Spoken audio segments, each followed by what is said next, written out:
Okay.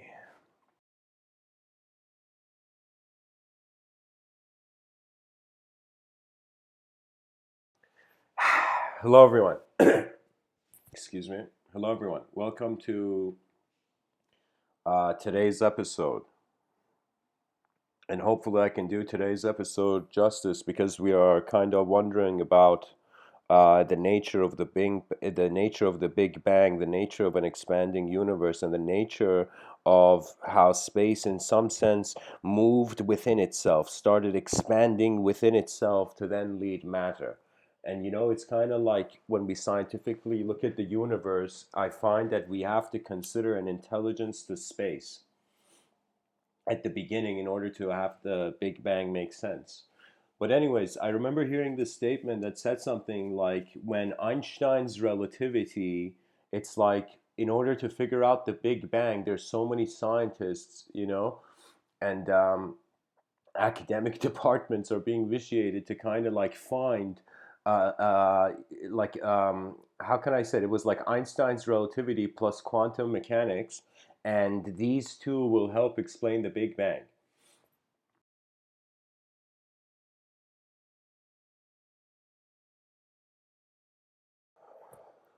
Now, of course, I have a certain range of exposure to scientific ideas, but I can't avoid the mystical urge within me to kind of bring down to earth what is meant to be in the sky.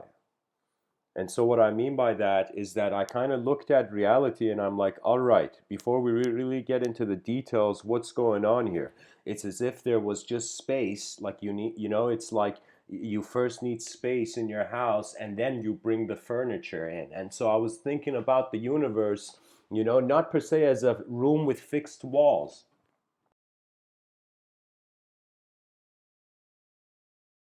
because really, there's we don't know if the universe is infinite or finite.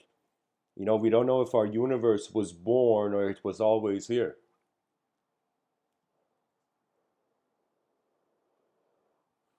And so the idea is that in less than a second, space expanded within itself, and then particles came into motion. And the nature of the expansion led to the cooling, led to the cooling of the universe. That means it's like when something expands, you can kind of see the intensity of the temperature is kind of acting upon more, more of the space. So pretty much, guys, another way of saying this, and Terence McKenna, I remember hearing it from him, and that he said it's as if the universe got crystallized into form. That means there was space, but there was something going on in this space. And so manifestation came about after a very long time. And I was like, what is this? Is the universe a blacksmith? Is the cosmos a blacksmith where a universe is like, this weapon kept in incredible heat and then it's becoming cooled down and it's being banged with a hammer? I kind of thought it's like it's Big Bang is a strange indirect tribute to Nordic mythology. It's as if the human framework was crafted, you know, was wielded in the furnaces of a star. It's as if our perception is very solar powered. So, anyways, I found it interesting because the Big Bang tends to, for most people, when they hear the idea, especially those of, who kind of see more dimensions to the world internally, it's as if, how can I tell you? It's as if the question is, how could something come from nothing? But the idea is, how are we defining nothing? And really, you can kind of treat nothingness like a portal, where it's as if there is something else going on that is not visible to us. That means right now, Wi Fi waves are invisible to me. I don't see Wi Fi waves. you know? But it doesn't mean they're not there, you know? And so this concept that the universe began from nothing, that nothing could also be a double-sided coin where in one side it appears nothing to our perception. You see, we cannot ignore that there is a design in place. And that was really my main inspiration, that I realized, what is this knowledge that the human species is declaring? What does it really know? And I realized it knows patterns of design. It's a very sophisticated pattern recognition system that's occurring. You know, for example, right now I felt a bit chilly. The pattern recognition is like, close the window.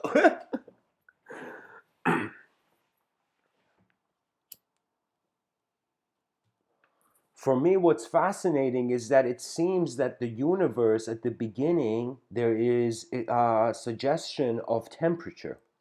And what is mysterious, I find, is really I feel we need to expand our study of the nature of heat.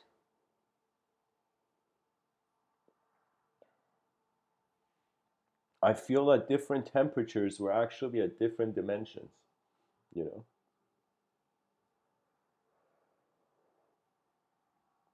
I mean, when you look at the human psychology, suddenly when the environment is cold, the person is more introverted.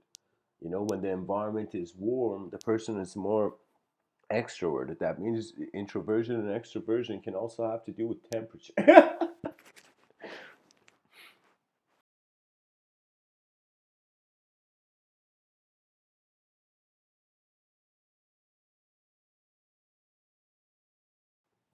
For me, this game of nothing coming from something and sorry, something coming from nothing, which is the secular scientific view, one can say, and nothing, nothing coming from, that is the divine kind of, you know, religious creator view. You know, there was something that pushed the world into place, and the other view is that no, it wasn't something, it was the world being itself. Do you know? So what I can say that religion is caring for the personality of caring for the mind of the cosmos, but you can say science is caring for the body, what is actually there. You know, because the mind of God will be as limited to how we feel we are animating ourselves. That means the moment you don't trust yourself, you won't trust the world you're in. Do you know? This is why I've kind of seen it. When I had the privilege of uh, you know, I was born in Iran, and in the summers I would visit. You know, and one summer I remember we went back to this village, not village, but you can say like people in Iran, in Tehran, when they want to have more of a, they want to get out of like the polluted space, they go outside of town, they drive for like a couple hours, go outside of town, you know, a place called Shomal or Charlus, and they just, you know, they just relax in the cottage area outside of the major city. So I remember we had gone there and we had gone to this place, and this is a memory of my youth, of course, that I remember there was these pools of fish, these fountains filled with fish, you know, and it was like this village area. And I remember the people would come up there, and it was like as if religion was already a program. It's like many people don't realize, you know, certain percentage of human beings on the planet are educated. They have an ability to engage various concepts in different ways, but certain people on the planet are not that educated, and they have only found their allegiance to certain ideas. And it's as if you can't access their personalities unless you find yourself, find your feet in the same world as them, you know. And so that's the thing, that we human beings are not here to be defined by our ideology. You know, we define our ideology.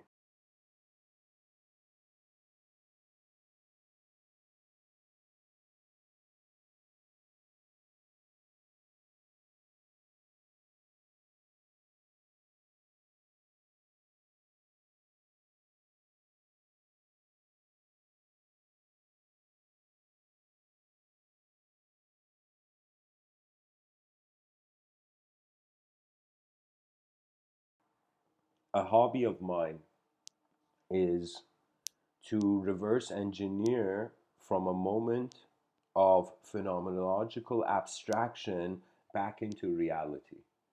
I can say my hobby in this life, even though I've had, different actions I've done, but like the major hobby, the major fascination of my life was not actually the soul. I can say the soul was never something to question. It was as if your body is the known element. This concept of the soul or the hard problems of consciousness is the unknown element. And then the mind is an oscillation between the known and the unknown. And I can't tell you in this life how many moments I've had where I felt as if the moment I knew more, the percentage of knowing was more than the percentage of not knowing, and certain moments where the percentage of not knowing was forever greater than the percentage I knew. It's as if, like, when I realized Socrates said the only true wisdom is to know that you know nothing, what does he mean? He means as you run towards knowledge, O seeker of wisdom, you will notice that you will attain certain findings. Energy will have a consequence. But the thing is that the whole game expands. So it's as if it is true, your knowledge does increase if you, with a flashlight, explore more of the forest, but at the same time, it's increasing. The forest is becoming bigger. The Rubik's Cube is becoming more complex to solve. Do you know? And so, what it means is that if humanity is seen as the algorithm to this Rubik's Cube, to this puzzle that is the world, do you know? It's as if as the puzzle changes and becomes more complex, the algorithm also changes. So, what that means is as the world changes, human beings have to adjust. And this means that the concept of power never existed for human beings because the power was in the hands of nature. You know? I remember writing a story. It was one of the early stories I'd written in my life. It was actually for a writing, during my high school, there was a writer's class. And I remember I wrote the story that it was like the first time I sat down to write and it wasn't a fantasy story or anything. It was about this girl, this young Filipino. I don't know why I chose that, but it was this young Filipino girl who she had her father was was this demonically drunk, do you know? And her brother was the one defending her, so her brother was a shield. And the story began from this girl underneath her blanket, kind of finding some sort of protection from the drunkenness and the overwhelming behavior of her father. And then there's a scene where there's a brother. Do you know? And there's a situation I remember I created where the father has gone berserk and is about to. And this girl would always go by the beach, and she would, what do you call it, she would go to school. I remember I had created this story where she would go to school and she would go to the beach, and on the beach she would constantly write stuff with a stick on the shore, and the waves of the water would constantly wipe it. And it was as if she was realizing how whatever problem she had, whatever thing it had, time would wash it away. Do you know? And so the story happens is like that scene was foreshadowing actually what's going to happen at the end. And so what happens is this girl would always go to some church that was there, and she would just open the Bible. Imagine you're bored. The church is a place you've gone in there, and you just open the Bible in a random page, and she would read it. Do you know? And in this story, this was, of course, guys, I was very young here. This was like not very young, but I was like maybe 17 when I wrote this story. And what happens is at the end of the book, the father goes berserk. The father is this drunk father is about to, what do you call it? Uh, uh do harm this girl, and then the brother comes in.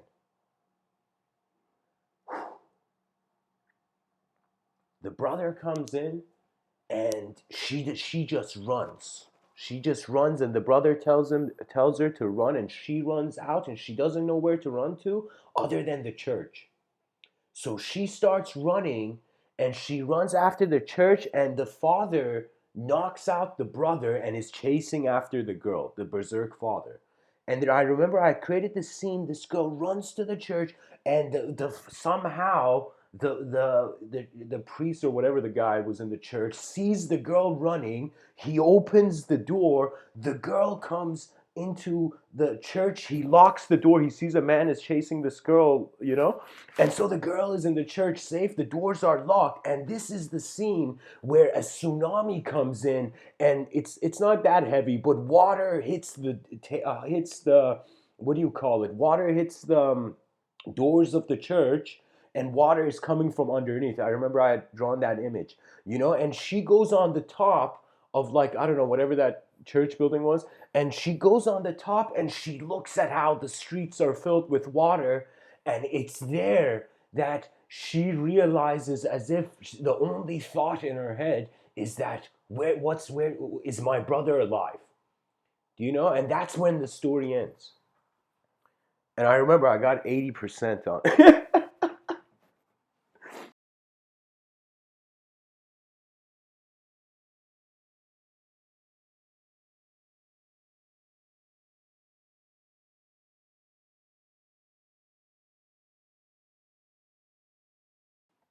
I feel what our species has been avoiding is that we don't just pay attention as human beings to our outer space and our inner space. And when we think about the Big Bang and how, in some sense, it was an expansion of space within itself because there was no outside to the universe, it's another suggestion. That means the Big Bang is, strangely, if you consider space as conscious, it's as if the universe began from a mind and then a matter cooled down to be projected. Do you know? That means either thingness was there from the beginning, or either there was something prior to thingness that was causing the potential of thingness. And either way, it would be a relationship of forces, because it is very hard for man to acknowledge a history in a changing world without doing it sequentially. And the fact that we linearize things through time could be a great reason why many things to our perception are limited, because we have not provided the space to bring into the new furniture. You know, this world of ours runs by stories. You can say stories are the bloodline of civilization, they're the bloodline of people's life purposes or whatever. And I feel as the universe has cooled down, what has evolution done? Evolution, strangely, is the eternal urge of an existential creature to experientially continue. And we have evolved to a point where, if we just consider ourselves natural evolution, you know, what do we see? We see an object has become a subject to itself. What is more divine than matter being conscious of itself? Someone tell me. You see, underneath everything that is going on, if we choose to see the cause as conditional, any if unconditional effect can be rejected. So therefore, if the scientific mind considers that there was a specific way the universe began, and ignores the concept of multidimensionality or parallel realism, then it becomes, how can I tell you, that it's as if someone who will read a book only if it's a title they want it to be. Do you know? When it comes to knowledge, I find the best thing a person should do is be preferenceless at first. Many things in life, in my childhood, I had too many preferences. I'm not joking. I wanted people to be in a certain way. I wanted people to behave in a certain way. I wanted people to make me feel a certain way. I wanted to make myself feel a certain way. I wanted things to be a certain way. And it was as if I was in a virtual reality simulation of the primitive stages of my own character and my awareness to my character. It is not a bad thing to realize that every single human being is an actor on a conscious and temporary stage. Consciousness is the spotlight, you know? That means I remember, you don't know how many profound inner dialogues I have had in silence and stillness and a sort of cosmic solitude. In my youth, I feared loneliness. And that's why I was, how can I tell you, incredibly insecure. I was very shy. I didn't trust the world to live in it yet. I trusted my inner world and I was living in my inner realm. That means when you see a child in a family who is super quiet, that's not a good sign. Let me tell you why. Because that child is feeling as if it's being unseen, so it's going to try to give the effect of that cause. What does that mean? That means the quietest sibling in the household feels uh, the most unseen, therefore can be said to not care. That means this may be strange, but I think a little. I mean, I'm not. I'm a twin. I only have a twin brother, but I feel those kids that are middle children, they feel unseen and they feel it's a bad thing, but I am telling you, it is the blessing of an advanced mind. Sometimes in life I have had moments where you won't believe it. It's as if I could say it was as if nature's hand took me by the back and pulled me out of that situation. I don't know how to say it. It was like getting a cat's back, you know? And moving the cat somewhere else. It's like the cat, it's like the cat can't see the hand that's moving it. Therefore, it's like nature's complexity. Once your simpler self confronts the complexity of nature, there is transformation. That means, I'm telling you, if you're living a life where every day you wake up and you want to be exactly your inner realms, you're missing out. This is something that the youth did not understand because consumerism brainwashed them too quickly. And it's not that the consumerism brainwashed us too quickly, it's just that human being, what is it? It's like a spotlight. It's like you're like a candle. You're like a biological candle, and the flame of the candle is consciousness. And this candle took 4 billion years to evolve, and the flame took 250,000 years to become sophisticated and individual conscious like. And now, as individuals on the rock in the middle of nowhere, we're like, okay, what now? What's next? You know? And that's the thing, that the cooling down of the universe crystallized it, and it means something was acting upon what appeared as nothing, in which something came. I feel this sentence is more of, I feel this sentence could potentially be uh, how the heartbeat of every scientist is thinking about the Big Bang. Potentially, I'm not sure, but I feel like inner space provided an opportunity for outer space. Outer space provided an opportunity for inner space. So if we think about life as not just a communication between people, but as a communication of the different worlds that those people are found in, this literally means that every conversation you've had with any other person or anything you have heard from any other person is literally a communication between worlds. You have literally accessed how another self has been put into motion and manifestation.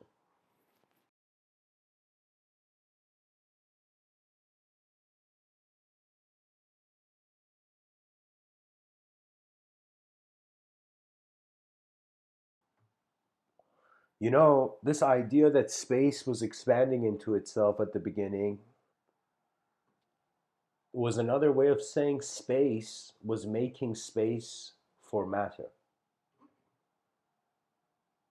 And I have looked at this cosmos and I've looked at my garden, and I've often wondered if, in some sense, there's a seed to the cosmos, that it's all rooted in dimensions that are incomprehensible. Like when you look at a tree, the roots of the tree are in the soil. You don't see the roots, but you know they are there. Similarly, you know. I find that it's as if the observable universe is like the trunk of the tree, and then when it goes into the soil, its roots are perhaps the inconceivable dimensions that science has tried to attain through string theory or whatnot. I feel what it is we have to be conscious that there's language creation going on. What does that mean? That means when a person doesn't realize language was sparked like fire, literally. Literally, it was like one day some person was like, okay, I'm going to call this object a cup. And then another person was like, all right, I'm going to call this an atom. And then another person was like, I'm going to call this reality. And then I'm going to call this me. And so it was symbol attribution on a massive level. That means the fact you can say to give something a symbol is to welcome it as existential in your own inner realm. So I can say knowledge is a way where I have found a way to have a relationship with the unknown dimensions of my perception. And the unknown is the major thing. Mr. Within is here to say that it is too unknown, and this is why knowledge must be playful. Because the unknown doesn't mean experience doesn't evolve. We are like,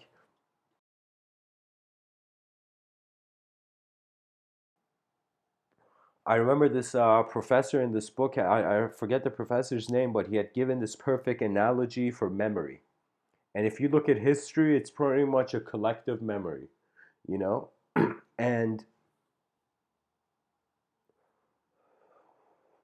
this notion this professor had brought is that the way your memories seem to work, is that it's like imagine a cube of jello and imagine you get a spoon of hot ink. This was the metaphor the professor was using.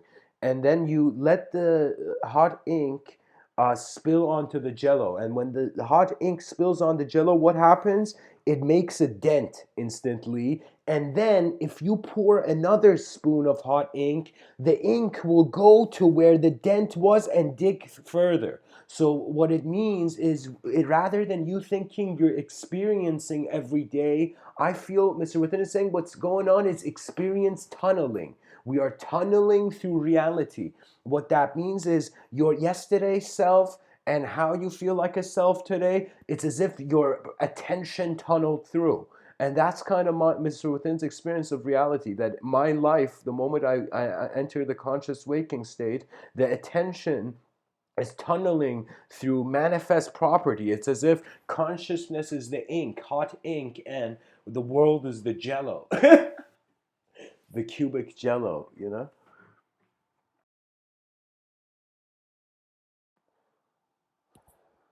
And I think so many people want things, so many things in this life. They have desires, but they don't first think about creating the room for that desire in their life. And this is part of the process to, I feel, just functioning in this plane of existence. That it's like here, the result is the desire.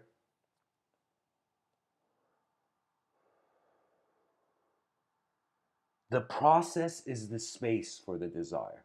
And if you don't care for the process of something, I feel the result of that phenomena will not care for you. It's another way of saying when someone speaks to you, if you don't care for their simplest self, they will know you don't even care for their complexity. That means, and this is what we find happening in the political correctness age in Western cultures.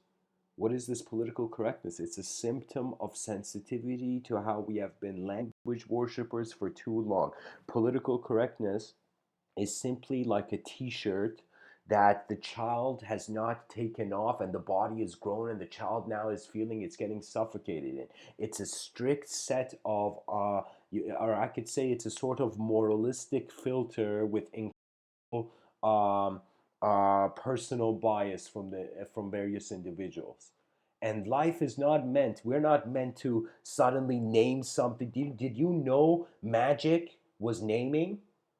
I don't know how many people know this, but language, it was such an advanced technology that when it came at first, those people who became conscious of it would use it to trap people, you know, linguistically trap them. But then Then there came advanced engineers who broke those traps, and they realized the value of the mind, that we are not defined by our environment, we are the definers of the environment, and that if consciousness meant anything, it would be to march forth towards how the free will has opened its eyes.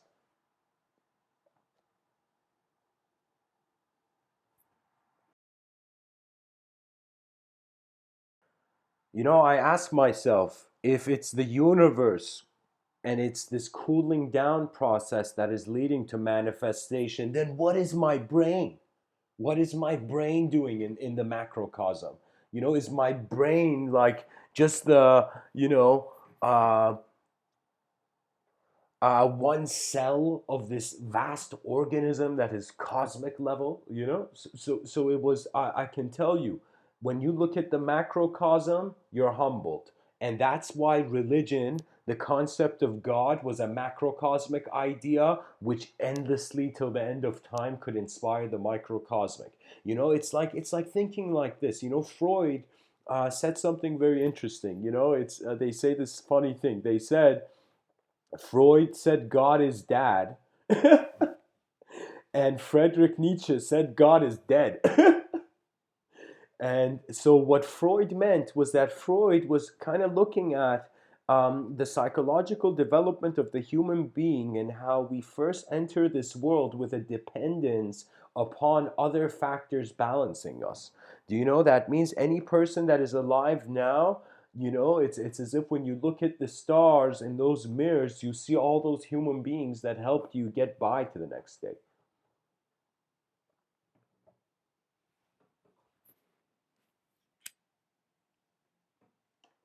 Right now, civilization is at a point where it's artificial networking of hand drawn personalities.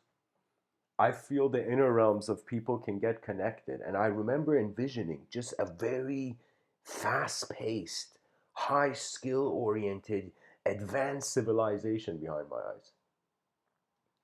And I can tell you what I saw was that the civilization has reached a level of efficiency where not only people are aware of their own blind spots, they're also watching over other people's blind spots. And that decency that will usher in civilization 2.0, that we care no longer just for the bodies of people but for their minds. And let me tell you what's happening to the minds of people. It is either rejected or it is accepted. And check out, look at what happens. Those people who their minds are accepted by the social fabric, by the cultural program, by the civilization's expression so far, those people who are rejected, they are being pushed in their inner realms. They have to they pretty much, life is telling them, all right, the world is not ready for you, but are you ready for yourself? So those people get drawn towards studying their inner realms. These are phases of life, you can say. And so then there comes this other phase where the world calls you. And Mr. Within will tell you one thing: this world is alive, and when it asks for your assistance, give it. That is one thing. I'm telling you, one thing every person potentially may regret. I mean, Manly P. Hall was making a good point about this. How he saw many people on their deathbeds, and regret found them. And what were they regretting? That they were not kinder, they were not easier going, that they didn't let things happen, rather they were forcing a sort of outcome to happen. And believe it or not, I see so many people, there's billions of religious people on the world, but how many of them actually care for the mind of the unknown creator that they believe in? How many of them are trying to get into a picture of the heaven that they want to be? You see, life is a symbiosis between self and world. And when we understand this, our civilization will realize the multidimensional position it is in. And with multidimensionality, just like Uncle Ben from behind the cover of a soup can told, uh, let's say Spider-Man went to buy Uncle Ben's soup, and suddenly he got emotional, and he remembered that moment Uncle Ben told him, with great power comes great responsibility. And so, with great awareness comes great multidimensionality. multidimensional responsibility. That is the era we're being ushered in to, and we should not be afraid.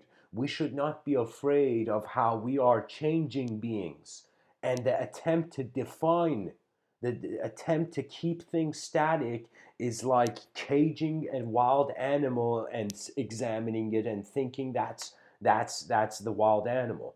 You know, it's like you don't know yourself as a human being unless you actually get exposed to your true pace of being. So many people are judging artificial senses of their own self, and then inefficiency could be occurring. You see, guys, there was a time I didn't care about design. You know, now I have found myself really having the eyes of a designer. But there was a time where even though I saw the designs of many things, it was just it was just that I just wanted to emotionally express, and there was actually no articulation in my mode of perception. It was just like this kind of I think it's like this, that the creature is some phenomena, and as it individualizes, that means they say, what is it, like 12 to 14, the child psychology begins to see itself truly as an individual, begins to actually care for its individual preferences. And not everybody's the same, of course, you know. Do you know how many archetypes are hovering in your unconscious? Do you know how many different states of selfhood you can access? Do you know how many ways you can draw lines on an empty piece of paper? That is the archetypal self. It is being semi hand drawn and semi world moved. That means your world is moving your conscious design of yourself, you know?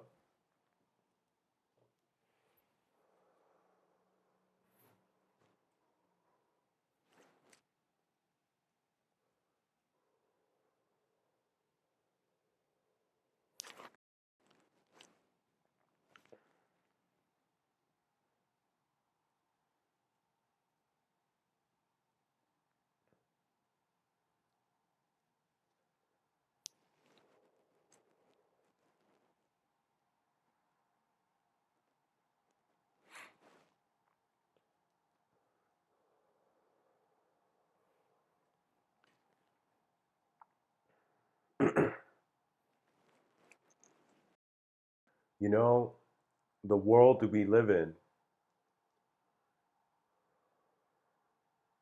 the world we endure in, is making the self that makes us.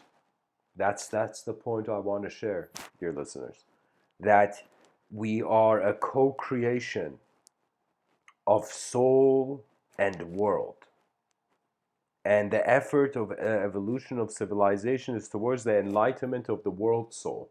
You know, that means the Buddha went up to the Bodhisattva. It's like, yo, man, I'm enlightened. What are you doing here? You know? And the Bodhisattva was like, all right, buddy, you know, I'm here to enlighten the world. You know, it's like, okay, you go enlighten yourself in your corner. You know, I'm here. And guys, the notion of a bodhisattva is a very profound. I'm joking around here, but it's a very important and very beautiful and divine archetype. And it's the suggestion that the ocean or the river is moving the drops rather than the drops moving the river. Enlightenment is like a drop falling into an ocean, you know?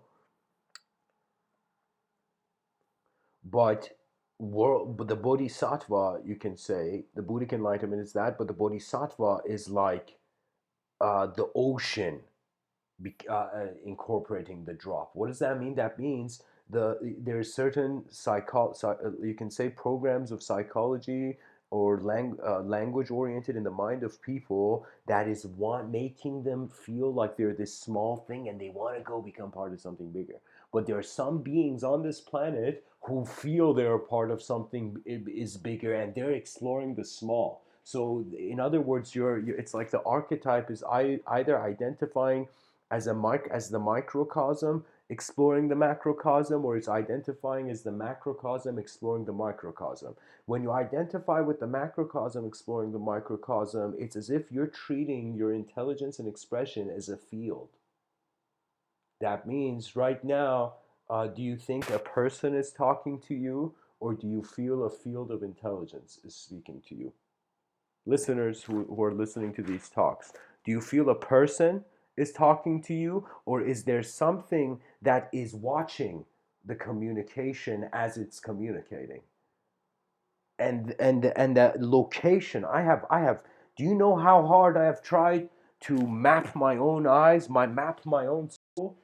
And the only way I have found is I realize it's non-dual. It goes beyond the language threshold, and to dare shape it is without acknowledging the language threshold is like the ignorance of eons.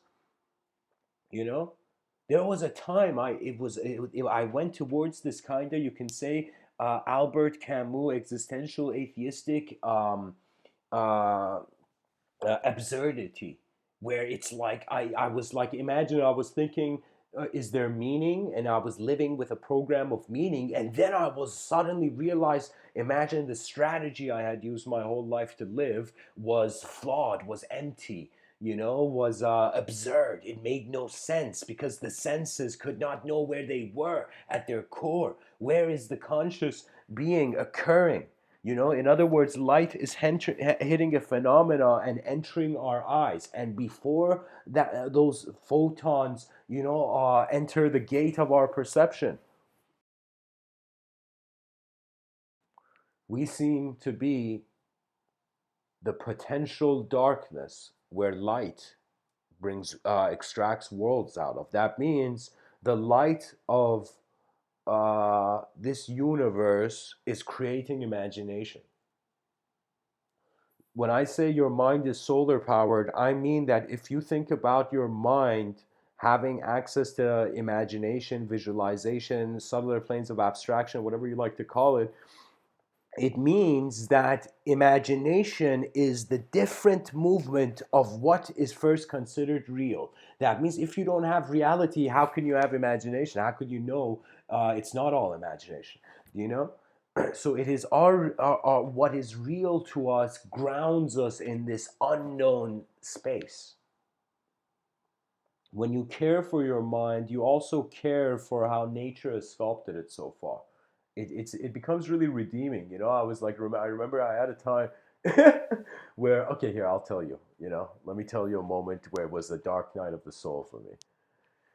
So pretty much I was in Italy. This was 2016. I was in this a town called Chislago, and I was in this hotel that had 3 floors, and I was on the third floor, and I don't know if it was the second or third floor. Yeah, I was on the third floor, and on the third floor of this building, I would smoke cigarettes at the time, and so the thing was, I remember I was there, and it was one of those nights where I just felt alone. And it was sometimes I felt a loneliness, even with it's a type of loneliness that comes from an inner anguish, not an external loneliness. You know, like it was an external loneliness where I'm like, somebody pat me on the back. It was like it was an inner, it was an existential loneliness. It was like dark. That's why I said the dark night of the soul, because the soul didn't want to see itself. And so I remember it was like it was at night, and there wasn't really a balcony, but they had this giant window in the hotel room. And there was this enough place, like let's say half a meter space from the window, and there was these plants, like this area, this stone, like it was firm foundation. It was pretty much a place for the plants, but there was exactly like a sitting spot there, you know? As if the person who designed the building had thought about smokers. It was weird. So, anyways, I climb up, and I go sit there. Go sit on the edge, and it's like, I don't know, 3 a.m. And I remember as I'm there, I go into this loop of hopelessness. And what that inner loop of hopelessness was like literally my mind was destroying my archetype. You know, most people, they're cool with their archetype. They don't have too much opinions on their sense of self. But I was, that night, I was like, literally, it was as if I was an emotion. It was like weather, you know, it was like bad weather, bad emotional weather, you know. And so I was in this kind of self depreciating, self reducing, self loathing kind of vibe. And it was like this constant loop where every memory I had was as if coming to that moment and getting invalidated, getting reduced. I was literally looking at my whole life and feeling nothing had worked out. Until, and it even had gotten, my inner dialogue had gotten even so vulgar where I was open to cursing at myself. I was just sitting there on the balcony, kind of like very sad and like with teary eyes, like smoking that cigarette. Even I had this thought like, okay, you know, my feet are inches away from the edge of this thing. Even, you know, unnecessary thoughts were arising, you know. But then I noticed something. Oh, I noticed literally a loop. That means I had a thought where I was thinking like reducing myself in that thought, in that moment, in that image, inner image, and then I had different thoughts, but then that same thought looped. When it looped, I snapped out of it and I started laughing at my own depression because I noticed it was looping. I was like, what the hell? You know, it's like, you know, when a person's upset, you know, they don't want to, like, imagine a person's upset and they grab a cup and slam it to the ground. You know, it's like the next thing they want to slam to the ground, they don't want it to be the same cup. You know? Do you know? And so it was a loop. And then I realized the mind has just, it's like when we feel tired and sometimes emotionally kind of like, there's, let's say, harsh weather, the mind loops. And it's, the mind is, they have always said the mind is a lousy master, but it is a great servant. And you know what that means? That means your mind is here to take instructions from you. Your attention is a commander of your mind's phenomenology. And that was a moment where I realized, because I had chosen to be irresponsible, the mind had allowed itself to access a chaotic archetypal loop. That means a series of memories that keep, you know, the emotion of those memories keeps repeating in the moment. And so I remember it was like one moment crying, like, oh God, what is this failure of my life? You know? And the other moment I'm just like being like, oh my God, what a illusion. You know, sometimes it's a good day, not that you find the truth, but you at least noticed an illusion in the day. You know, you notice inefficiency. For me, it's like I woke, I remembered, like I was thinking about it, that wait a minute, what is this story of morality?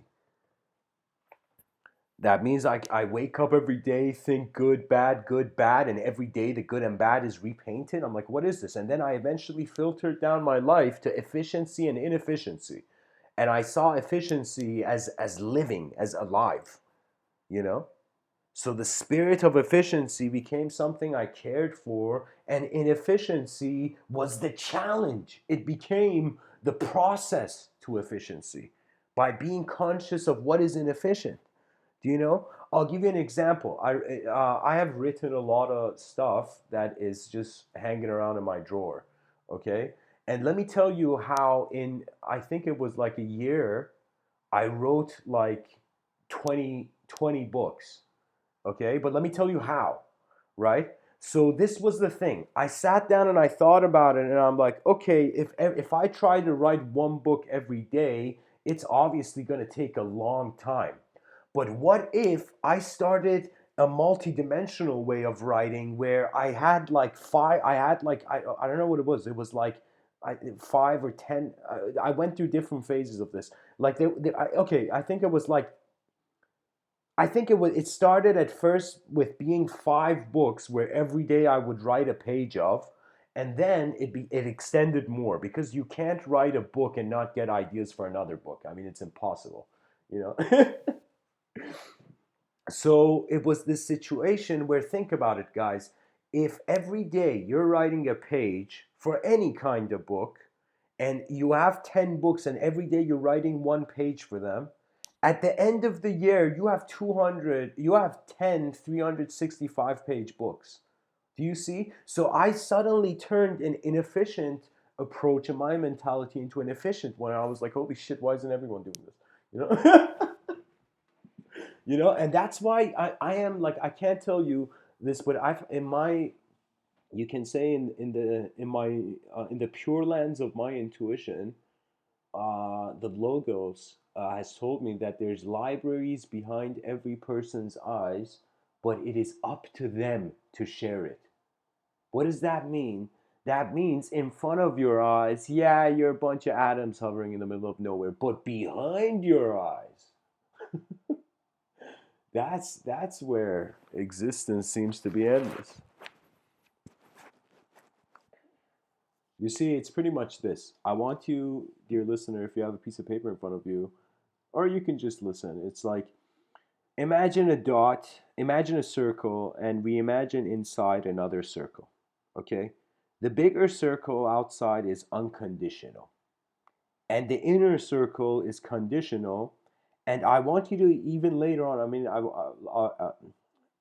you can even see inside the circle that's inside another circle that's unconditional. Pretty much, I want to say our knowledge is sandwiched between unknown dimensions. And so, what does that mean? That means there is something incredibly unknown to how the free will suddenly is has the intention of its movement there. Do you know? It's like suddenly someone singing out of nowhere. Do you know what I mean? It's like, where did that come from? You know, and it was as if there was some inner built up. So this is the thing that so I think neurologists need to listen here.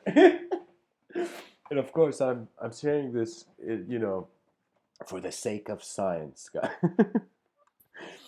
Here's the thing: if we consider ourselves to be multidimensional, if we consider this multidimensionality to be like two sides of a coin, we can say the mysterious consciousness that is inspired out of some unique free will, spontaneous free will, in one side of the coin, our we look at it and we're like, oh my god, how did that happen? You know, but the other side of the coin, it's preparation in another dimension. So if we are multidimensional, all the mysteries of our dimension could potentially become revealed. So you can say, if it's not just people evolving, it's also dimensions evolving. Do you know? So the evolution of the dimension will be the paradise of the person. So I feel actually the way nature is designed, it is only heaven. It is earth, an oscillation between waiting for heaven and experiencing heaven. And when I say heaven, I mean an unconditional state of conscious activity, which most likely to our minds as human beings will come across as a field. So pretty much we're realizing, oh my God, you know, are at the roots of all the minds of every human being that has ever lived is rooted in the same dimension.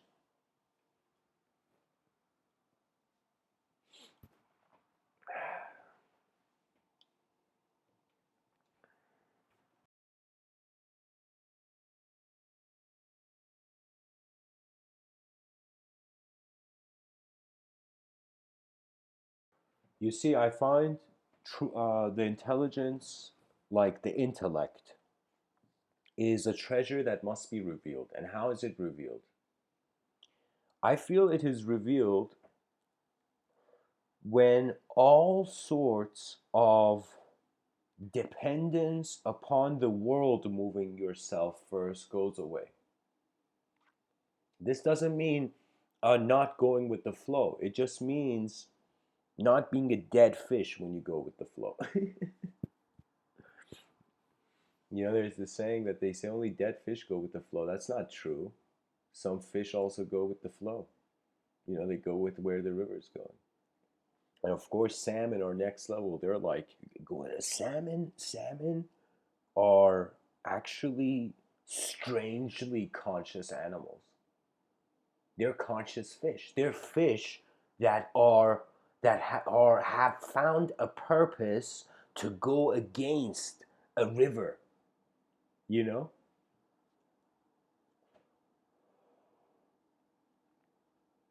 I feel we should, civilization 2.0 will be a yin yang civilization.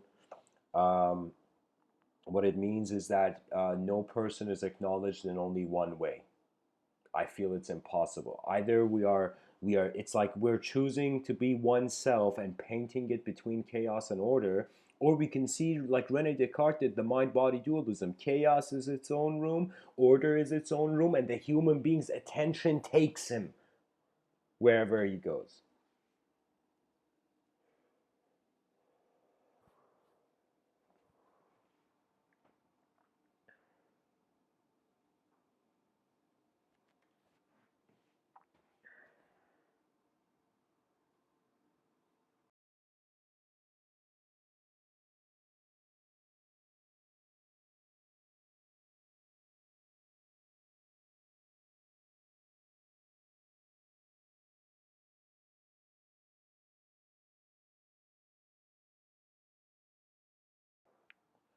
And this is the cool thing, that I feel light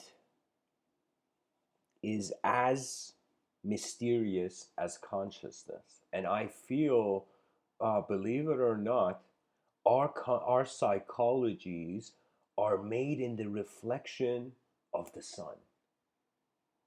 Okay? So what do I mean? I mean the seed of our intelligence is in the light beams in our that's going in our eyes.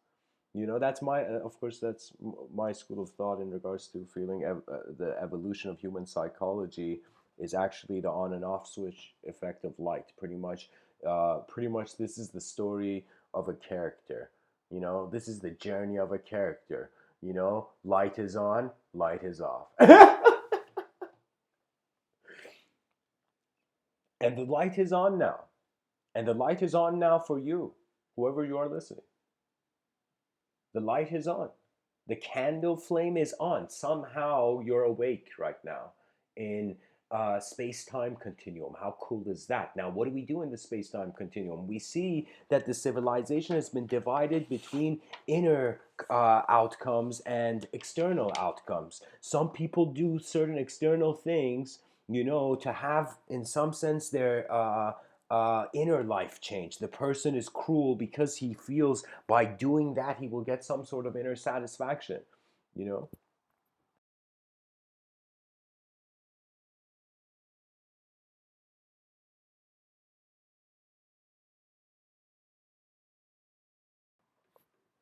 Okay, first of all, guys, welcome to the chat.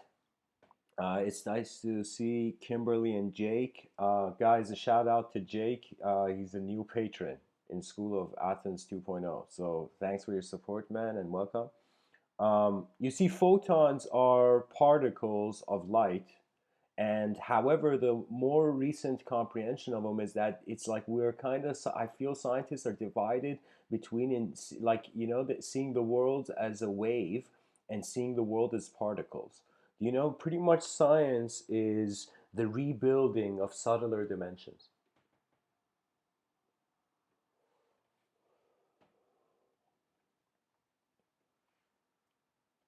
I feel this is what's happening. Of course, we need light to be conscious. So we can call ourselves, technically, maybe we are the photon. I don't know. But I feel it's the thing that the photon or whatever, the light is authoring, literally like an author writing how sensory perception is being processed. That means it's like life is, strangely, isn't it, like an exam? Something is given, your world is given, problems are given.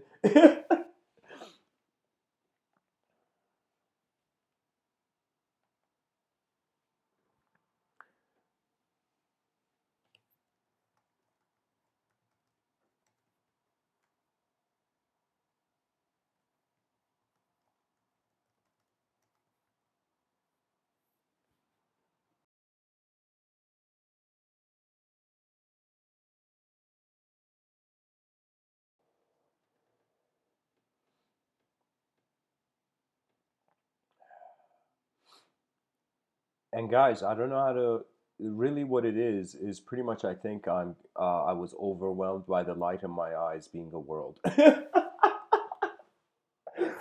You know, it's hard being a creature when the cosmos is in your eyes, guys, you know? It's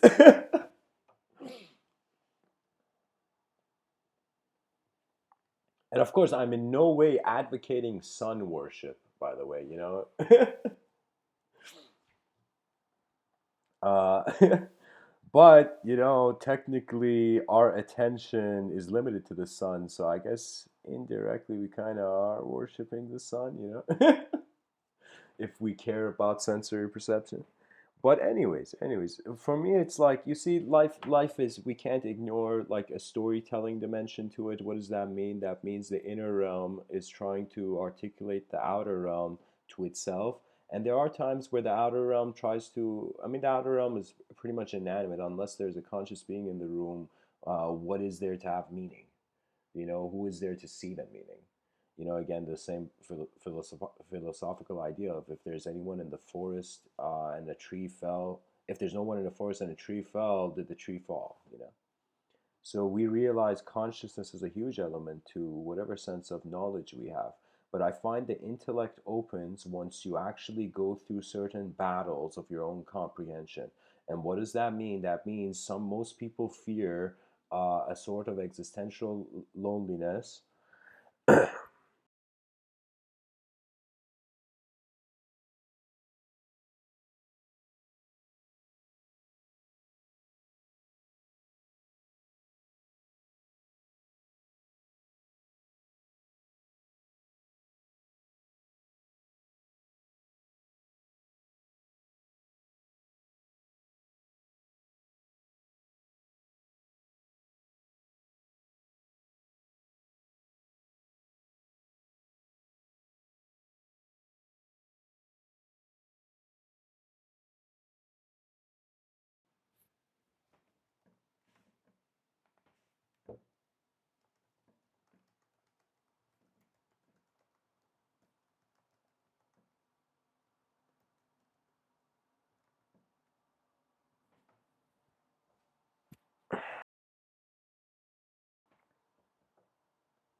You see, it's just symbol attribution. So when so guys, Kimberly has said something interesting. He says the ORM program. So the ORM program, it's pretty much object relational mapping. Okay, and I don't know, to be honest, the sophistication of its actual like uh, the programming technique, but I can totally say that human beings have been in the game of subjectifying objects ever since idol worship was slapped out of their hand. So we went towards subject worship, and subject worship meant that in order for us to be a subject to ourselves, we had to also make the world into a subject, you know. And this is why without communication you don't know how much vitality and health has to do with communication, you know, because communication is another way of saying your the inner realms have the mind has a purpose. Okay. um, what I notice is that we have painted a picture, a narrative in our civilization that is making people uncomfortable to actually allow who they are to be in the world. What if this world needs who you are before you try to be anything else? What if who you are is something nature was like, all right, I'm gonna put this DNA here, and this DNA is gonna go there, and it's gonna be, you know, cool. Oh man.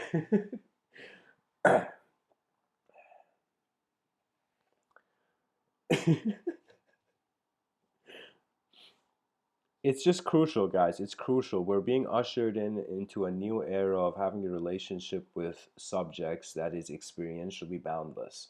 So what it means is language is in the dualistic it's in the dualistic dimension, and really it's evolving to two directions.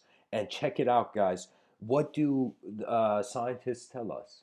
They tell us 99.9% of species go extinct. And I, you know, I say in my talks that there's two exits And these, it's like these are these exits are also entrances to the dualistic dimension. And it is, how can I tell you, the void, or it is infinity. And me and you are alive at a time where our species is at the edge, is reaching the edge. Political correctness is pretty much the signal for this, that we are reaching a sort of peak of the evolution of how we are identifying as linguistic creatures, as how we are creating a relationship with objects as subjects. Do you know?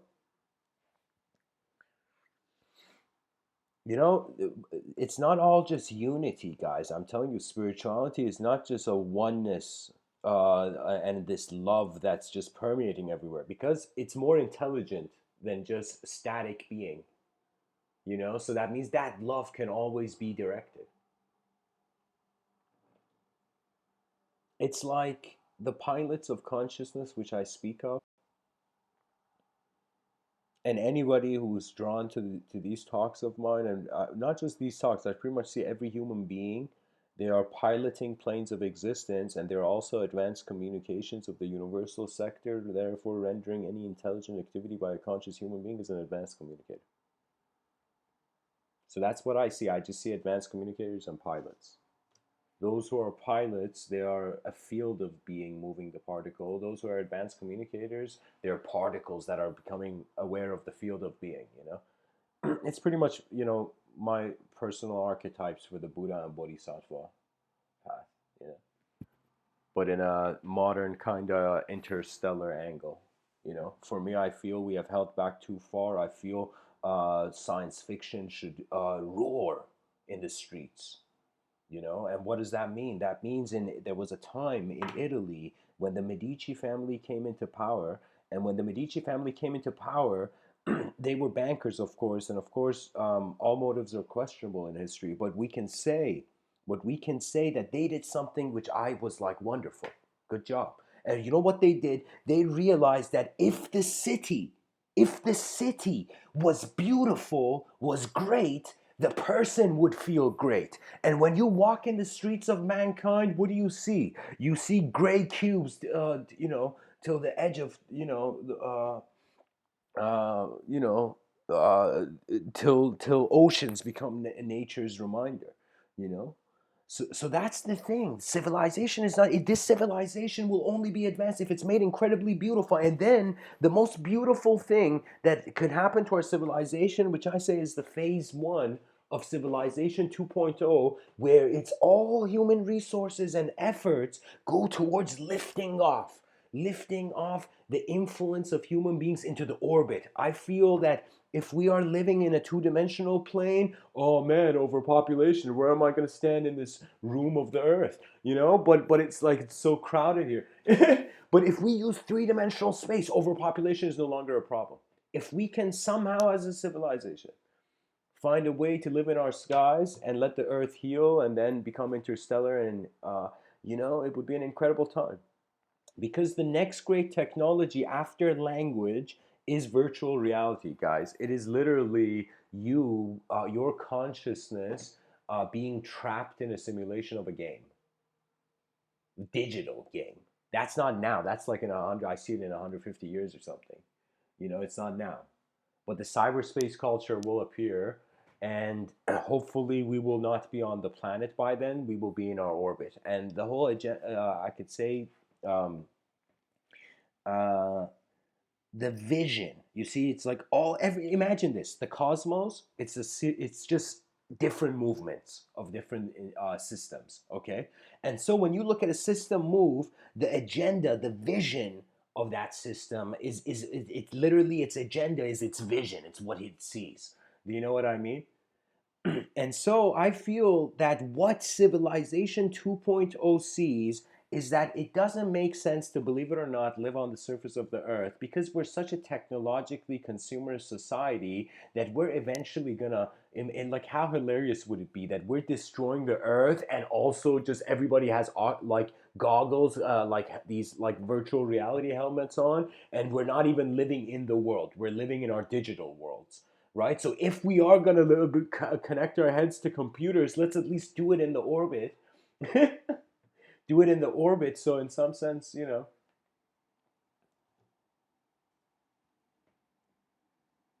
what is that? Uh,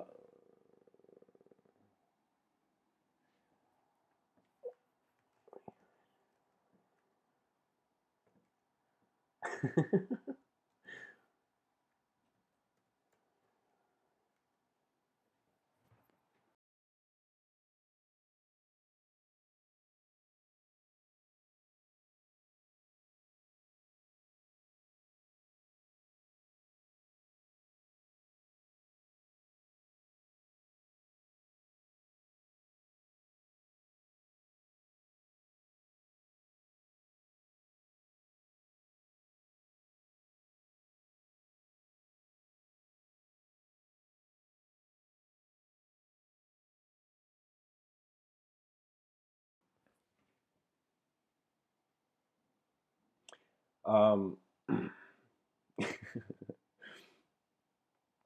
so I don't really know how to respond to the chat section, guys, but I'll put my simple self on the table, guys. I'm a person who felt like in his youth was fighting language, and I just got tired of it. And when I got tired of it, I saw the world before my eyes would color it. And then I saw that it's like how insignificant our ideas are when there is an actual living field of intelligence here. Okay? So that I want to tell you this, guys, that I am a person who, if like you don't know how many times my family members have come to me. People have come to me and they've kind of cornered me into a sort of what's your belief, what's your view, and you know what I say? I say I don't. The truth cannot be contained in language. Ta-da! That's all I'm saying. I'm saying language. We have been obsessed with all our knowledge filtered through language. And I am like, wait a minute, what if language is just one room in this giant mansion, you know? And so I reverted my own archetypes back into the primitive explorer. Do you know what I mean? I don't feel playing ideological costume games that all these, you can say different. When you go look at history, there's also the shadow of history. And the shadow of history is indirect systems that were influencing the civilization. Okay? And so you go see, holy shit, people in every culture, gathered around and they had secret kind of like views. But I am telling you, that's a byproduct. You see, we are evolving beyond the language that we have been programmed in. So I am seeing literally a bunch of caterpillars. Like, does it make sense, guys? How hilarious is it? Imagine a group of caterpillars, the most powerful caterpillars in the nation. Do you know? And they gather around and they're like, yes, we control this caterpillar society. Ha ha ha.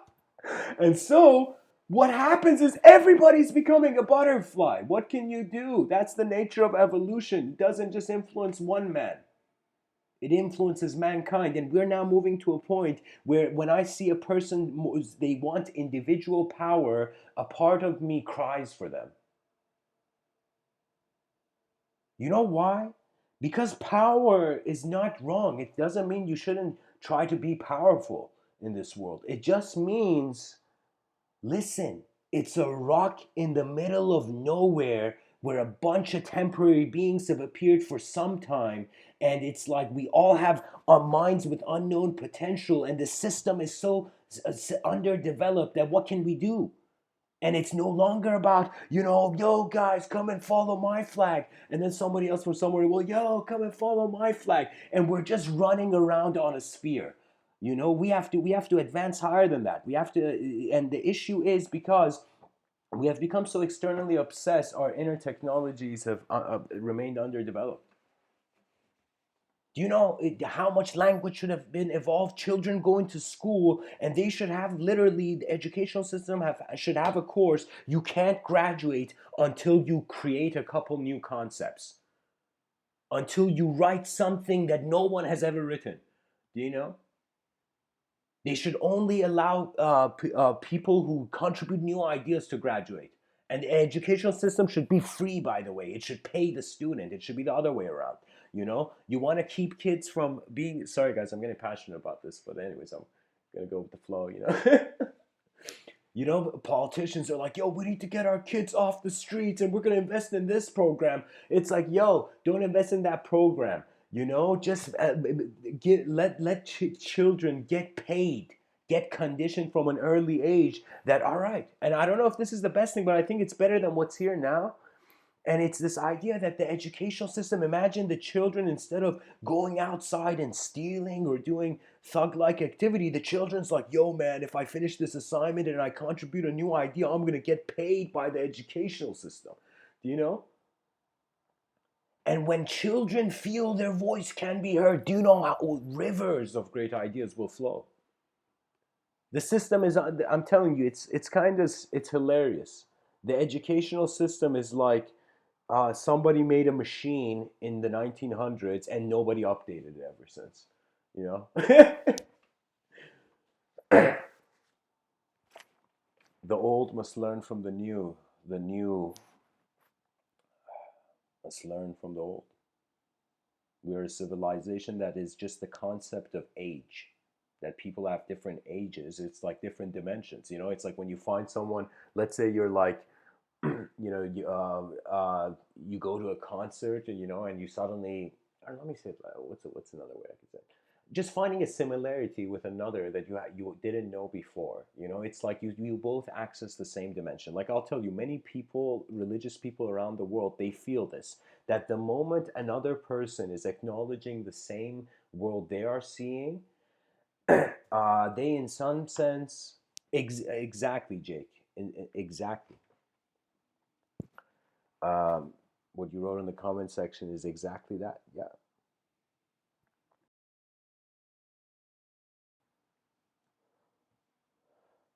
The true the educational system of civilization 2.0 would be one where it's as if the child will leave the educational system like a guardian mind upon the species, you know?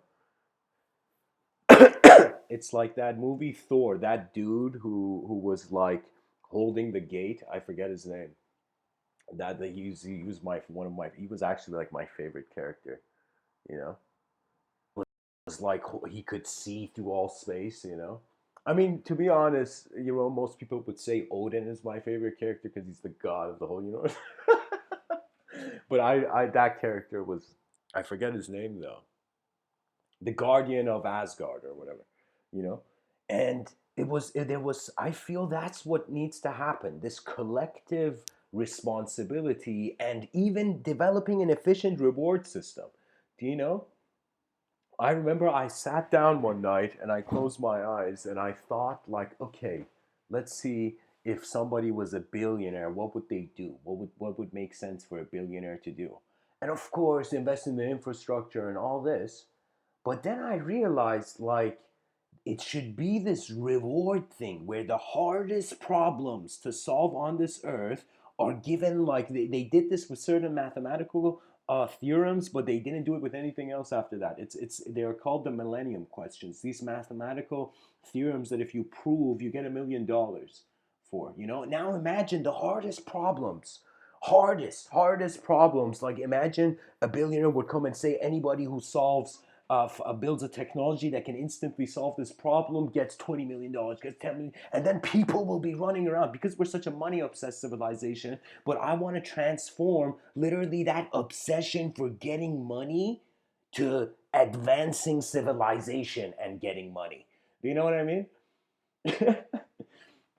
We have to keep the money factor as a common pillar until it's no longer needed. So what does that mean? That means right now money is inspiring people, but that's a pillar that's holding the civilization. Eventually, that pillar will break, and other pillars will be keeping the civilization. New pillars will be built. And so I don't know. I feel the education, but guys, while I get something to drink, can what do the viewers think about how the educational system should change? You know, what do you feel about the imagination and what the educational system is doing about it? You know, I would like to see if anybody has an idea on that. You know.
Okay, guys, sorry about that. The coffee was brewing. You know.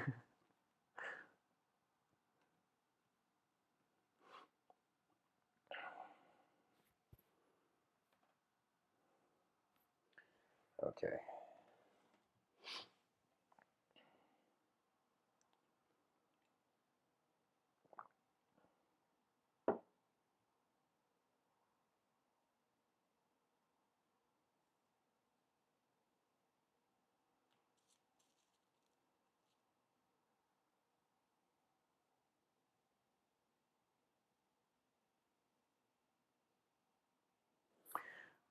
So, guys, I was just reading the chat section, and yeah, it's very true that teachers don't have an incentive, and let me tell you why. I was sitting down in my lecture hall in Birmingham, UK,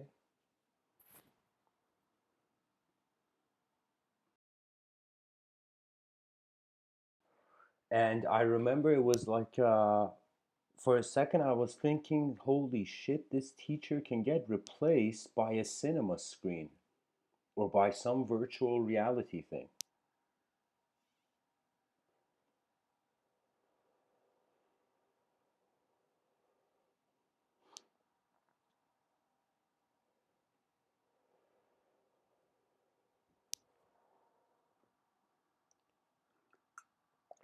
I feel teachers, we shouldn't have a fixed.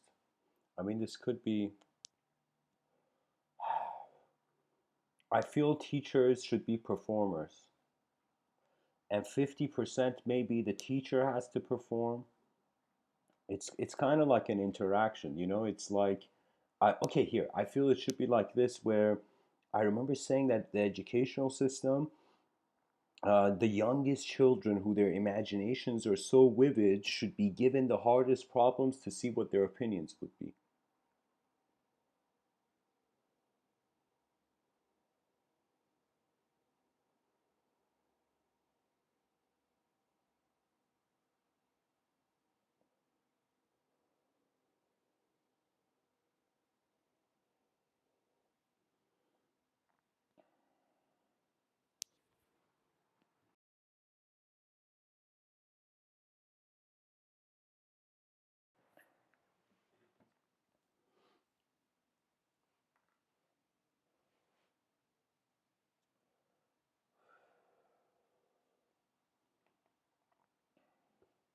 It's strange, guys. On my side, it doesn't show the screen on the wallpaper on.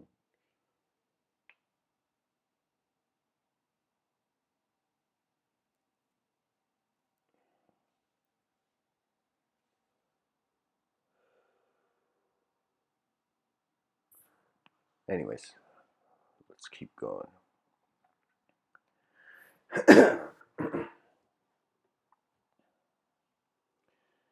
Does the cooling down of the universe crystallize imagination?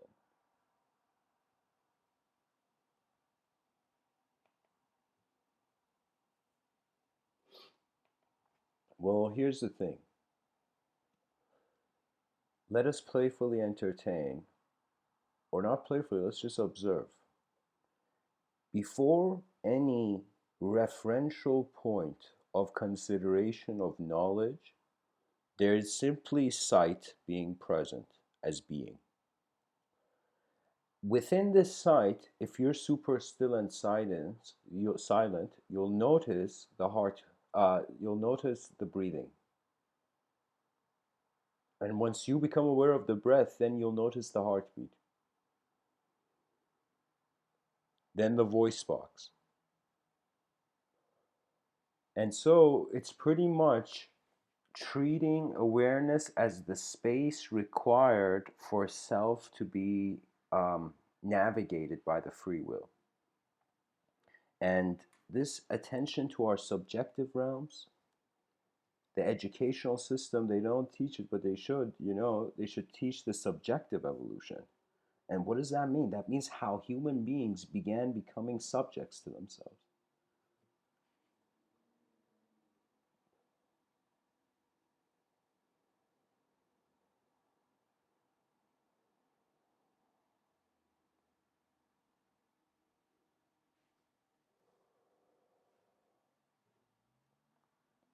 I remember drawing this shape where it was like two infinity symbols connected to one another. And imagine, how do I say it? One of the circles of the two infinity circle is the same circle for both of them.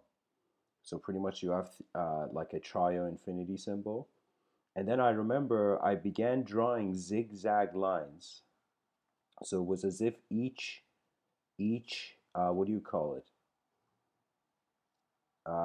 Each infinite universe was in a sort of triangular dimension. So, what do I mean by that? That means it seems the whole game is something is known and there are things unknown, and what do we do? But I feel if we somehow find a way, maybe the species will become experiential. Maybe the direct experience focus. Maybe children in the future, they're going to just sit down and close their eyes and they don't need to check the news. As they breathe, they suddenly get an update and they know, for example, there's been a tragedy happened in another part of the world. We can become so sensitive where, just like how in let's say modern simulation theory, Elon Musk was talking about this thing, there's 1 billionth of a chance we're in a simulation, that past civilization managed to create such advanced video games that were indistinguishable from reality. So I feel it's the same way, where it's as if the sense of self and the sense of the world become indistinguishable, so that inner virtual reality becomes actually the movement of nature. And to perceive your own mind as the movement of nature, tell me this isn't on mute. Okay. Okay.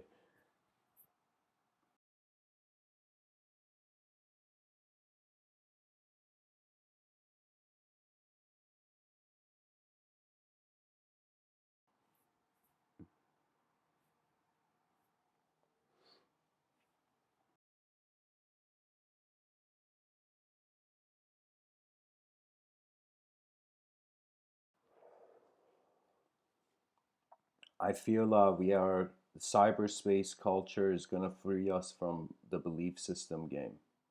In other words, it's going to cause us to have a sort of freedom as creators, that in some sense we feel like the god of our own universe. And when we feel like the god of our own universe, there's no need to believe in God. There's no need. So that it's a situation where man's knowledge completely isolates itself out of the unknown. So when Friedrich Nietzsche said God is dead and man killed him, he's in some sense implying that the human attention went away from a universe where conception was held in that previous way. And if human attention is moving and ideologies are changing in accordance to where the attention goes,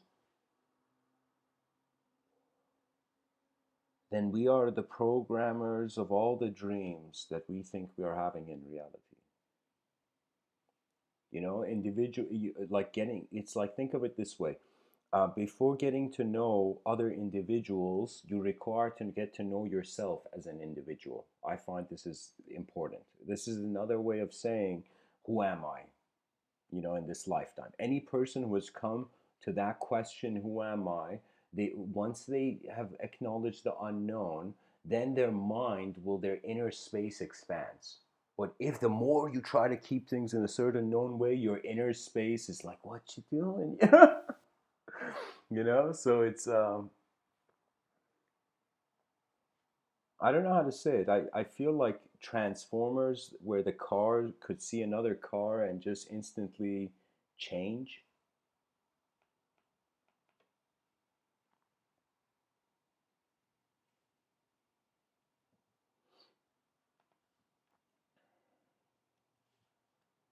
I feel our attention is actually not an object and a subject, and that's why it has choice, because it is observing it. The fact that we have free will is a testament to the unknown moving the known. Because who is free? Before language was made, who was here? You name, who can you name? You know?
I consider that I have lived a linear life in time as a personality in my conscious waking state. And there has been certain moments, let's say aside from sleep and dream states, that in the conscious waking state where I've come to the unknown. So the same mystery and ambivalence, let's say the mystery in a dream state is like I felt that mystery during my conscious waking state, and it was when the linguistic program I had adopted, or I was inhabiting, or I was using, the type of way I was using linguistic technology had just made my mode of perception perceive it like that. When I realized, just like an object, we could look at it 360 degrees, we could move around the object, perceive it from different angles, I realized why are subjects not being conducted this way? And I realized every subject, every concept known to man can have extra added dimensions added when a conscious living DNA engages it. That means you don't know how much of life is waiting to be engaged by the conscious human being, and yet the conscious human being, because it's looking at what others are doing, it is forgetting what it has to do.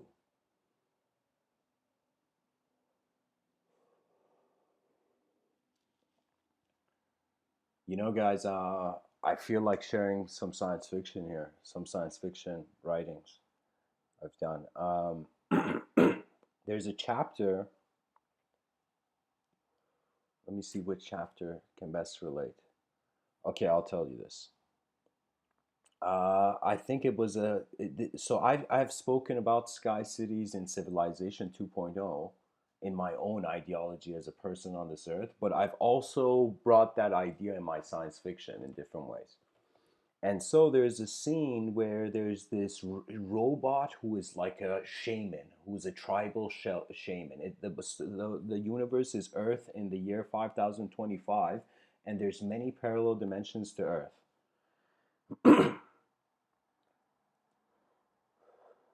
Now check this out. Look at what happens in this. I think it was the Sky City Council. You know, that was the name of the chapter. And so the main character, Rasul, his friend, who's someone named Justicar Nova, who, believe it or not, was his child, was the first robot sent into the educational system to be in a classroom with people, and his childhood friend, pretty much, you know. And his childhood friend, a robot that was named actually McKenna, and the robot was a robot who, in the break, would go in recess and look in the garden, and other kids would bully this robot to just get a trash can lid and start beating it or something, you know, with a stick or something. And so this robot, in some sense, didn't care and was just looking in the thing. And Rasul is his kid version. And of course, human beings in this novel of mine, they live thousands of years.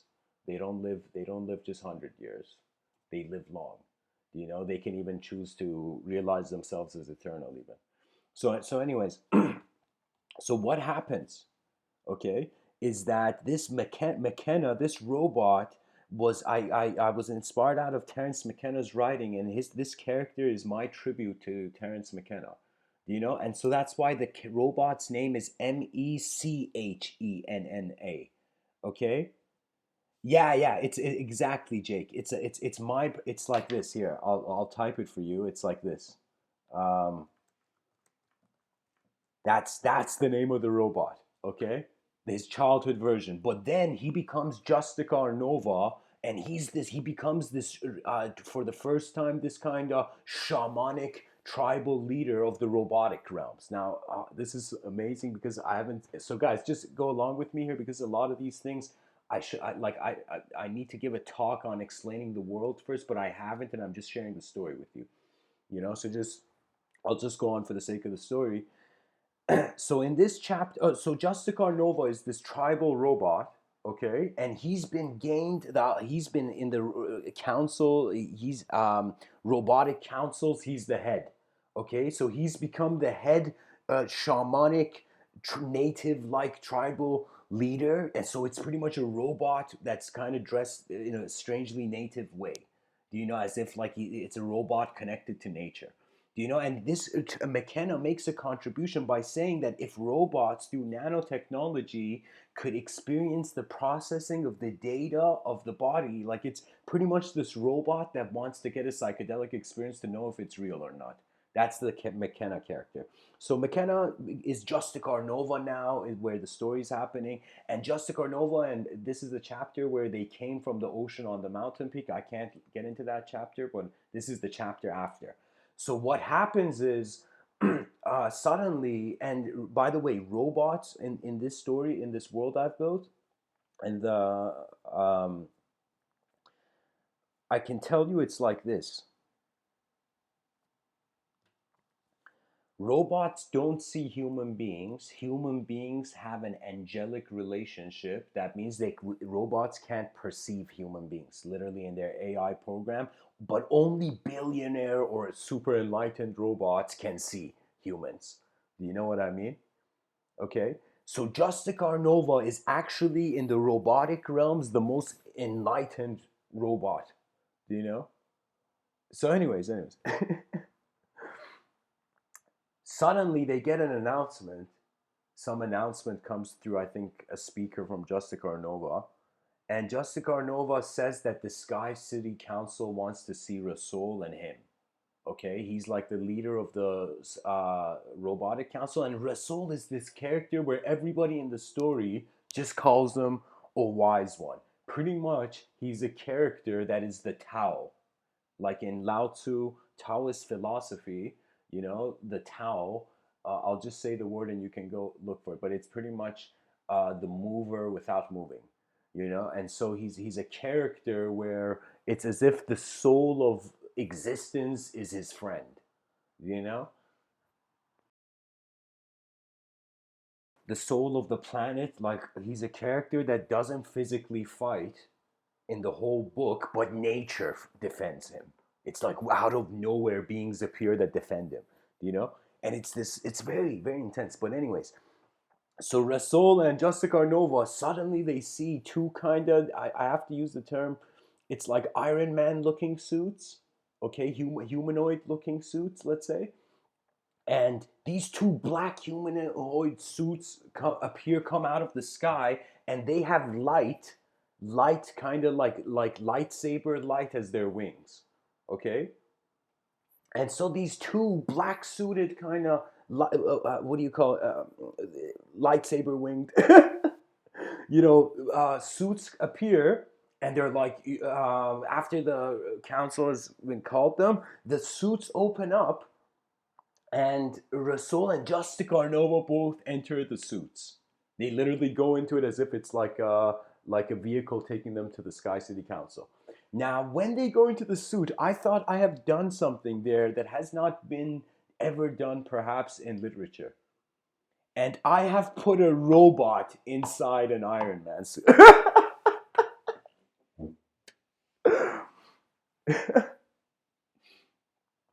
I was very proud of that. So it's, and when this is happening, okay. Now I gotta mind me. I wrote a lot of this in this story specifically was written in 2015, and I gotta go look for the file. But it's like pretty much I'm just telling you what I remember about the story I wrote, and so they go into the Sky City, and then they have Rasool has a vision. He has a vision, and I think he dreams of, I don't remember who. I think he dreams of someone, some important character.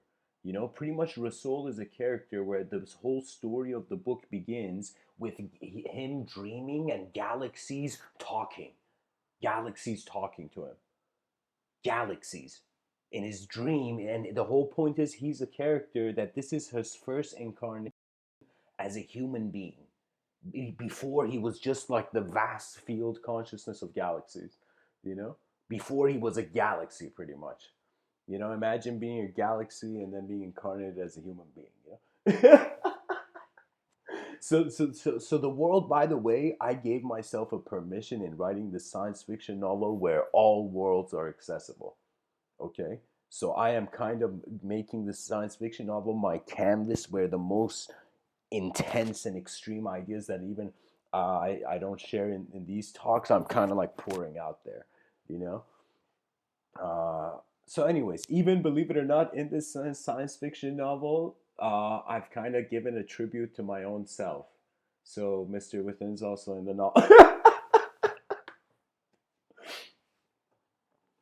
So, anyways, what happens? They go to the Sky City Council. Rasul has a dream while they're on the ride. They suddenly, the suits open up and they are on clouds. And there's nothing there. It's empty clouds. And suddenly they walk and the two robotic suits just go down into underneath the clouds. They disappear. And suddenly Rasul and this Justicar Nova, this shamanic kind of robot, they're walking and they get to the, what do you call it, to the door of it's like it's the whole thing was like glass, like self-reflected glass or something. The gates open up and they go enter inside, and it's this grand hall of all the council members all over all the most important beings all over the galaxies and in all dimensions have gathered around. It's pretty much the gathering of uh the greatest beings in the cosmos, you know. So, sorry, not per se greatest, council members, those in positions, those who have high ranks, you know.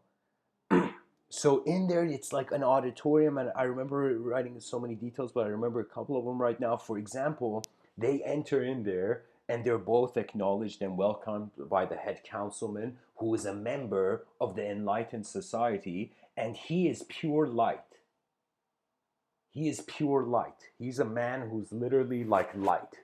Like, no, when you look at him, you see maybe the faint shape of a body, but he's just pure light.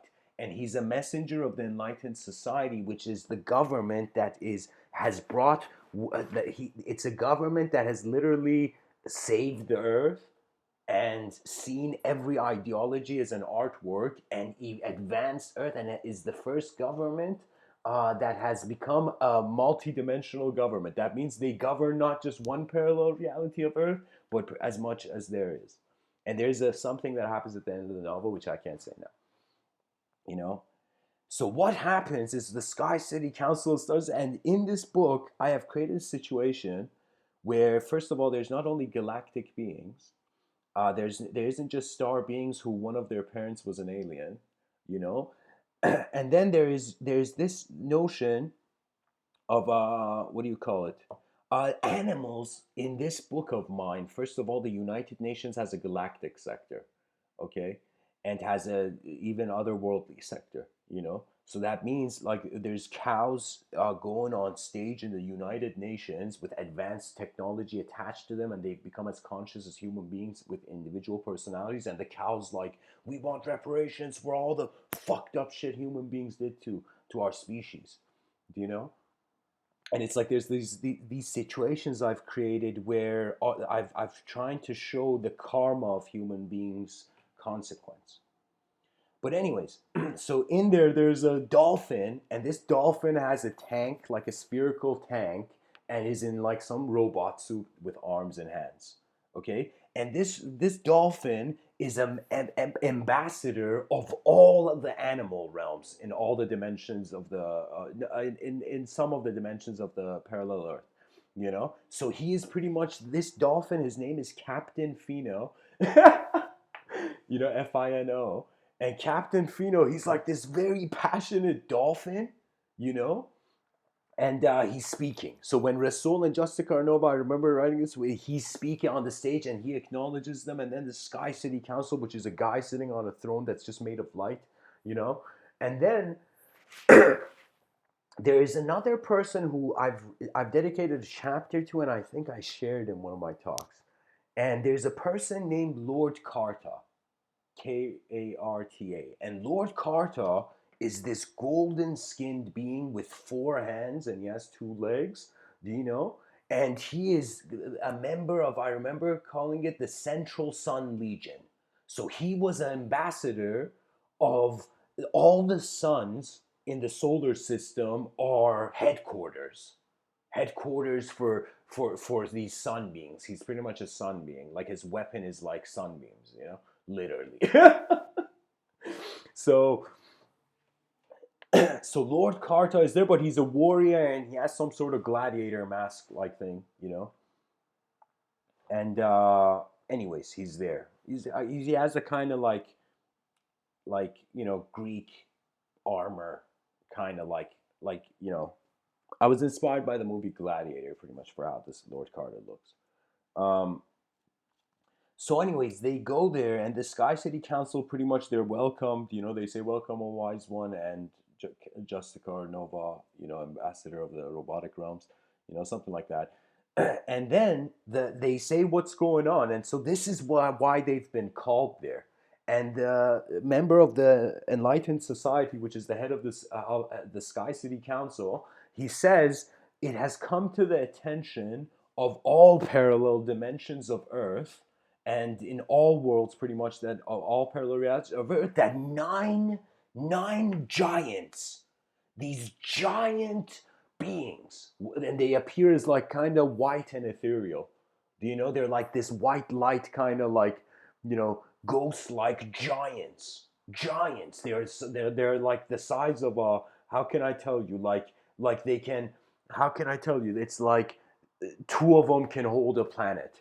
You know, like you know, in their hands. You know, so it's these beings are kind of like suddenly the Sky City Council they show in a screen nine giants are just flying at such a fast speed towards Earth. Okay, and then Rasul suddenly I remember he sits down cross-legged. He gets a vision. He gets a vision and he suddenly opens his eyes and he's like, "You have to give me a ship, and I right now have to immediately fly towards them." And the member of the Sky City Council is just quiet, and Lord Carter comes up and says, "What is this nonsense? Do you know?" And then Rasul, you know, what is this vision? You know, and then Rasul raises his hand into the air, like his open hand into the air, and he makes it into a sphere, literally like a fist. The moment he makes it into a fist, there's this huge flash, and everybody suddenly has falls down. Lord Carter doesn't cry, but he falls down as if like shocked. And they all suddenly see a vision. They all see a vision. Okay, and they see that that vision makes all of them cry. Do you know? So you suddenly see as if when he does that, they actually, the moment Lord Carter said what the vision is, Rasul gave them the vision. And what the vision was that there's this very evil, advanced, what do you call it? Advanced alien species called the Darkons. And they're not enlightened, but they are the most advanced, technologically advanced galactic species, you know? And the Andromeda galaxy is really held in a high light in my work. For me, there's something about the Andromeda galaxy that it's as if um, it has the archetype of the guardian of the Milky Way for me. So this I the idea there are so what is the most enlightened galactic species though are the Andromedans.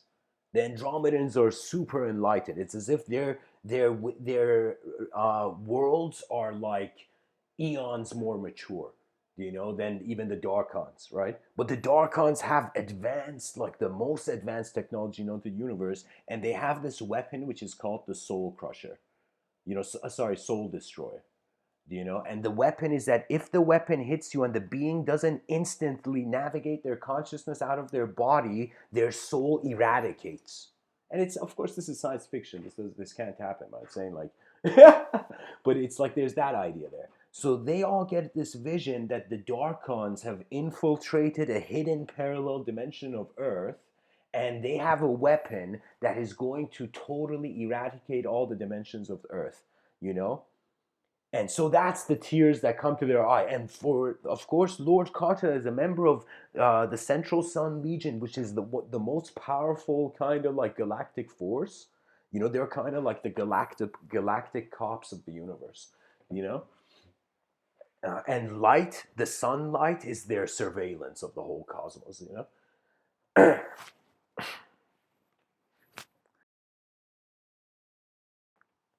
So what happens is, I'm gonna just tell you a little bit further in the story, and then I need a break, guys. You know?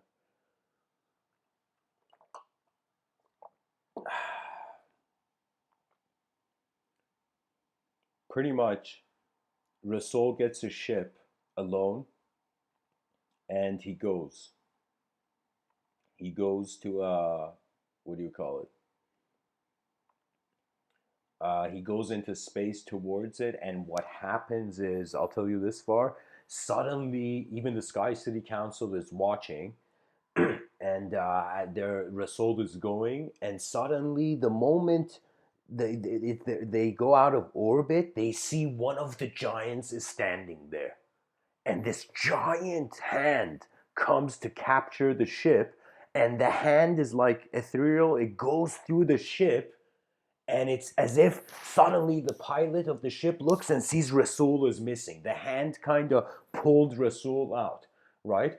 And it's like this situation where this hand is holding Rasul's soul and is telling him, you must pass this test, and throws him. And Rasul is he's literally in his galactic body watching this, you know. So he's just watching this happen as consciousness, as a field, you know.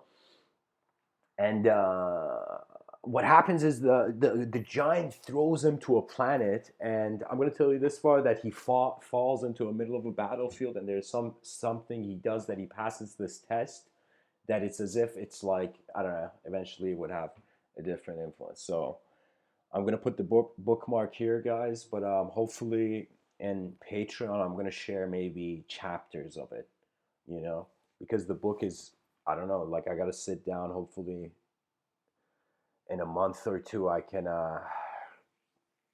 design it more simpler, you know.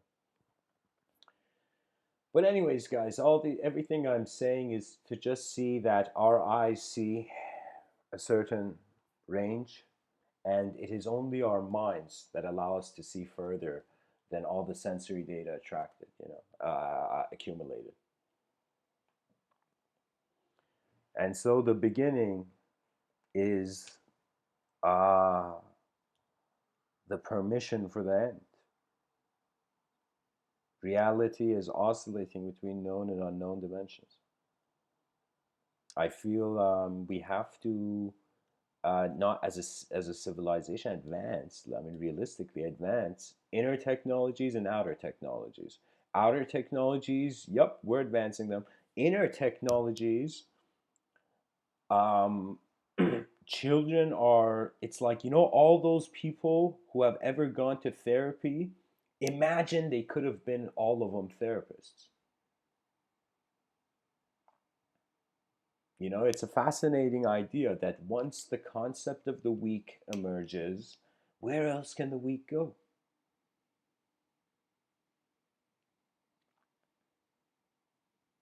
So, anyways, guys, thanks for tuning in. I think to study the mind is the great privilege of a lifetime, to see what this is, and to run to your species as if we are hunter gatherer societies that are sharing our findings from our inner realms, and hopefully a school of, I don't know, advanced communication, or School of Athens 2.0, which is a very global initiative, to be honest. I don't know.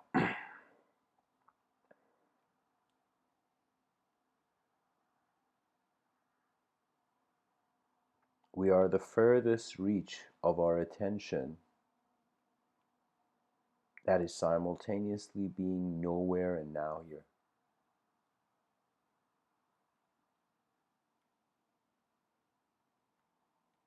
You know, it's efficient vision, I think, is the ultimate success.